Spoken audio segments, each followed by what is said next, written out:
ಯಾವುದೇ ಮನವೊಲಿಕೆಯ ಯತ್ನಕ್ಕೆ ಸೊಪ್ಪು ಹಾಕದ ದಾವಣಗೆರೆ ದಕ್ಷಿಣ ಕ್ಷೇತ್ರದ ಕಾಂಗ್ರೆಸ್ ಹಿರಿಯ ಮುಖಂಡ ಸಾದಿಕ್ ಪೈಲ್ವಾನ್ ಈಗ ಪಕ್ಷವೇ ಮುಖ್ಯ ಅಂತ ಹೇಳಿದ್ದಾರೆ.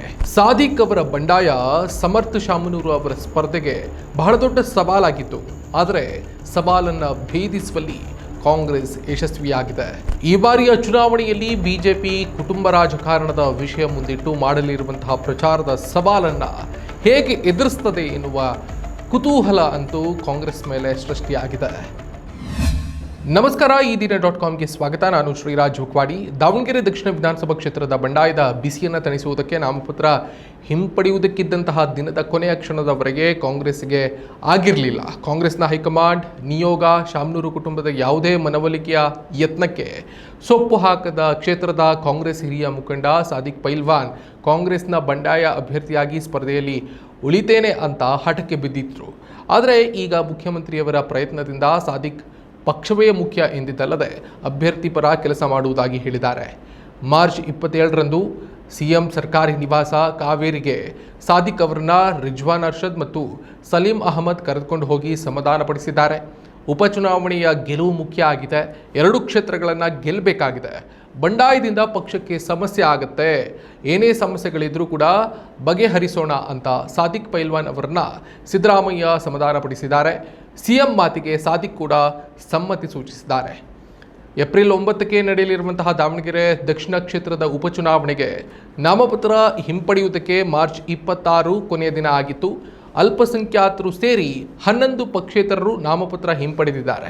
ಸದ್ಯ ಈಗ 31 ಅಭ್ಯರ್ಥಿಗಳು ಸ್ಪರ್ಧೆಯಲ್ಲಿದ್ದಾರೆ. ಅಲ್ಪಸಂಖ್ಯಾತರ ಮತಗಳು ಹೆಚ್ಚಿರುವಂತಹ ದಾವಣಗೆರೆ ದಕ್ಷಿಣ ಕ್ಷೇತ್ರದಲ್ಲಿ ಬರೋಬ್ಬರಿ 25 ಅಭ್ಯರ್ಥಿಗಳು ಪಕ್ಷೇತರ ಅಭ್ಯರ್ಥಿಗಳಾಗಿದ್ದಾರೆ. ಆ ಪೈಕಿ 14 ಅಭ್ಯರ್ಥಿಗಳು ಅಲ್ಪಸಂಖ್ಯಾತ ಸಮುದಾಯಕ್ಕೆ ಸೇರಿದವರಾಗಿದ್ದಾರೆ.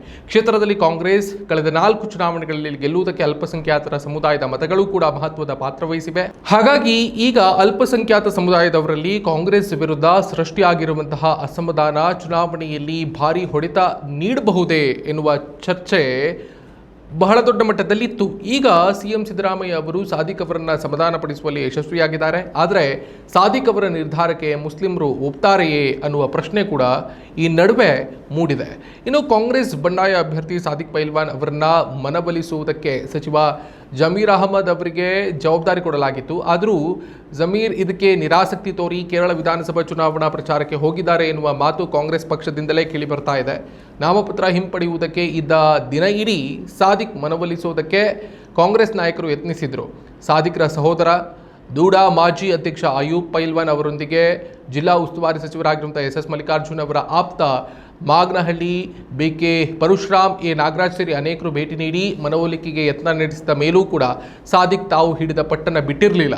ಮುಸ್ಲಿಂ ಸಮುದಾಯದ ಯುವ ಮುಖಂಡರು ಹಿರಿಯರು ಸಾದಿಕ್ರ ಮನೆ ಬಳಿ ಜಮಾಯಿಸಿ ಗೋ ಬ್ಯಾಕ್ ಕಾಂಗ್ರೆಸ್ ಎನ್ನುವಂತಹ ಘೋಷಣೆಯನ್ನು ಕೂಗಿ ತಮ್ಮ ಆಕ್ರೋಶವನ್ನು ಹೊರಹಾಕಿದ ಪ್ರಸಂಗ ಕೂಡ ನಡೆದಿತ್ತು. ಸ್ವತಃ ಮುಖ್ಯಮಂತ್ರಿ ಸಿದ್ದರಾಮಯ್ಯನವರೇ ಕರೆ ಮಾಡಿ ಸಾದಿಕ್ಗೆ ನಾಮಪತ್ರ ಹಿಂಪಡೆಯುವಂತೆ ಮನವೊಲಿಸುವ ಪ್ರಯತ್ನವನ್ನೂ ಕೂಡ ಮಾಡಿದರು.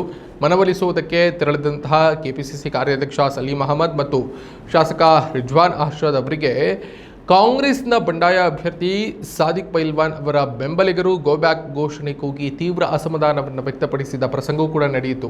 ಸಾದಿಕ್ ಅವರ ಬಂಡಾಯ ಸ್ಪರ್ಧೆ ಕಾಂಗ್ರೆಸ್ ಪಕ್ಷದ ಅಧಿಕೃತ ಚಿಹ್ನೆಯಿಂದ ಸ್ಪರ್ಧಿಸುತ್ತಿರುವಂತಹ ಮಾಜಿ ಶಾಸಕ ದಿವಂಗತ ಶಾಮನೂರು ಶಿವಶಂಕರಪ್ಪ ಅವರ ಮೊಮ್ಮಗ ಸಮರ್ಥ ಶಾಮನೂರು ಅವರ ಸ್ಪರ್ಧೆಗೆ ಬಹಳ ದೊಡ್ಡ ಸವಾಲ್ ಆಗಿತ್ತು. ಆದರೆ ಸವಾಲನ್ನು ಭೇದಿಸುವಲ್ಲಿ ಕಾಂಗ್ರೆಸ್ ಈಗ ಪ್ರಾಥಮಿಕವಾಗಿ ಯಶಸ್ವಿಯಾಗಿದೆ. ಇನ್ನು ಶಾಮನೂರು ಶಿವಶಂಕರಪ್ಪ ಚುನಾವಣಾ ರಾಜಕೀಯಕ್ಕೆ ಇಳಿದ ಮೇಲೆ ಚುನಾವಣೆಯಿಂದ ಚುನಾವಣೆಗೆ ಮತಗಳ ಅಂತರ ಏರಿಳಿತ ಆಗಿರಬಹುದು ವಿನಃ ಸೋಲು ಅನುಭವಿಸಿರಲಿಲ್ಲ. ಇದಕ್ಕೆ ಅಹಿಂದ ಮತಗಳ ಪಾತ್ರ ಬಹಳ ದೊಡ್ಡದಿದೆ. ಒಟ್ಟು 2,31,674 ಮತದಾರರಿರುವಂತಹ ದಾವಣಗೆರೆ ದಕ್ಷಿಣ ಕ್ಷೇತ್ರದಲ್ಲಿ ಅಲ್ಪಸಂಖ್ಯಾತರೇ ಹೆಚ್ಚಿನ ಸಂಖ್ಯೆಯಲ್ಲಿದ್ದಾರೆ. ಆ ಕ್ಷೇತ್ರದಲ್ಲಿ ನಿರ್ಣಾಯಕ ಪಾತ್ರವೂ ಕೂಡ ಅಲ್ಪಸಂಖ್ಯಾತ ಮತದಾರರದ್ದೇ ಆಗಿದೆ. 64,246 ಮುಸ್ಲಿಮರು, 37,845 ಲಿಂಗಾಯತರು, 31,729 ST ನಾಯಕ ಸಮುದಾಯದವರು, 21,106 SC ಸಮುದಾಯದವರು, 16,854 ಕುರುಬ ಸಮುದಾಯದವರು, 14,868 ಮರಾಠ ಸಮುದಾಯದವರು, 8,352 ಉಪ್ಪಾರ ಸಮುದಾಯದವರು, 5,386 ಜೈನ ಸಮುದಾಯದವರು ಹಾಗೂ 23,300 ಇತರೆ ಸಮುದಾಯಕ್ಕೆ ಸೇರಿದವರಿದ್ದಾರೆ.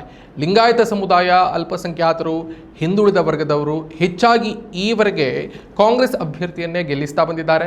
ಆದರೆ ಈಗ ಲಿಂಗಾಯತ ಸಮುದಾಯ ಮತ್ತು ಹಿಂದುಳಿದ ವರ್ಗದ ಮತಗಳು ಪೂರ್ಣ ಪ್ರಮಾಣದಲ್ಲಿ ಕಾಂಗ್ರೆಸ್ ಅಭ್ಯರ್ಥಿಗೆ ಬೀಳ್ತವೆ ಎಂಬ ಲೆಕ್ಕಾಚಾರದಲ್ಲಿ ವಿಶ್ಲೇಷಣೆ ಮಾಡಿದ್ರೂ ಈ ಬಾರಿ ಮುಸ್ಲಿಂ ಮತಗಳು ಕೊಂಚ ಮಟ್ಟಿಗೆ ಸಾದಿಕ್ ಕಡೆಗೆ ವಾಲಬಹುದು ಎನ್ನುವ ಅಭಿಪ್ರಾಯ ಇತ್ತು. ಈಗ ಸ್ವತಃ ಸಾದಿಕ್ ಪಕ್ಷದ ಅಭ್ಯರ್ಥಿ ಪರ ಪ್ರಚಾರಕ್ಕಿಳಿಯಲಿದ್ದಾರೆ. ಇದು ಕ್ಷೇತ್ರದ ಚಿತ್ರಣವನ್ನೇ ಬದಲಾಯಿಸಬಹುದು ಅಂತ ಹೇಳಲಾಗ್ತಾ ಇದೆ.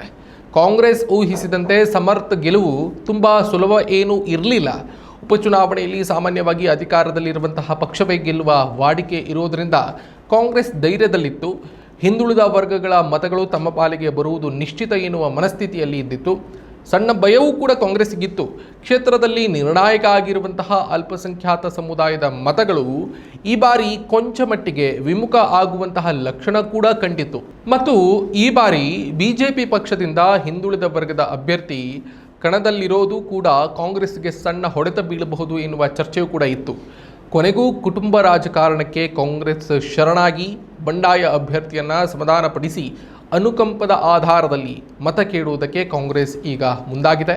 ಒಟ್ಟಿನಲ್ಲಿ ತನ್ನ ಪಾಲಿಗೆ ಈವರೆಗೆ ವರದಾನ ಆಗಿದ್ದಂತಹ ಅಲ್ಪಸಂಖ್ಯಾತ ಮತಗಳನ್ನು ವಿಮುಖವಾಗದಂತೆ ಮತ್ತು ಮೇಲ್ನೋಟಕ್ಕೆ ಕಾಣಿಸ್ತಿರುವಂತಹ ಶಾಮನೂರು ಕುಟುಂಬದ ಮೇಲಿನ ಅಸಮಾಧಾನವನ್ನು ಬದಿಗೆ ಸರಿಸುವುದಕ್ಕೆ ಬೇಕಾಗಿ ತಂತ್ರ ಕುತಂತ್ರ ಹೆಣೆದು ಚುನಾವಣೆಯಲ್ಲಿ ಪ್ರಾಥಮಿಕವಾಗಿ ಕಾಂಗ್ರೆಸ್ ಗೆದ್ದಿದೆ. ಆದರೆ ಮುಸ್ಲಿಮರಿಗೆ ಮೋಸ ಮಾಡಿದೆ. ಈ ಬಾರಿ ಚುನಾವಣೆಯಲ್ಲಿ ಬಿಜೆಪಿ ಕುಟುಂಬ ರಾಜಕಾರಣದ ವಿಷಯ ಮುಂದಿಟ್ಟು ಮಾಡಲಿರುವಂತಹ ಪ್ರಚಾರದ ಸವಾಲನ್ನು ಕಾಂಗ್ರೆಸ್ ಹೇಗೆ ಎದುರಿಸುತ್ತೆ ಅನ್ನುವ ಕುತೂಹಲ ಅಂತೂ ಸೃಷ್ಟಿಯಾಗಿದೆ. ಇದಾಗಿತ್ತು ಈ ಹೊತ್ತಿನ ಈ ದಿನ.comನ ವಿಶೇಷ. ಮತ್ತಷ್ಟು ಸುದ್ದಿ ಮತ್ತು ಮಾಹಿತಿಗಾಗಿ ನೋಡ್ತಾ ಇರಿ ಈ ದಿನ.com. ನಮಸ್ಕಾರ. ಮತ್ತಷ್ಟು ವಿಶೇಷ ವಿಡಿಯೋಗಳನ್ನು ನೋಡಲು ಮತ್ತು ಹೊಸ ವಿಡಿಯೋಗಳ ಬಗ್ಗೆ ತಿಳಿಯಲು ಈ ದಿನ.com ಯೂಟ್ಯೂಬ್ ಚಾನೆಲ್ ಸಬ್ಸ್ಕ್ರೈಬ್ ಮಾಡಿ ಮತ್ತು ಬೆಲ್ ಐಕಾನ್ ಕ್ಲಿಕ್ ಮಾಡಿ.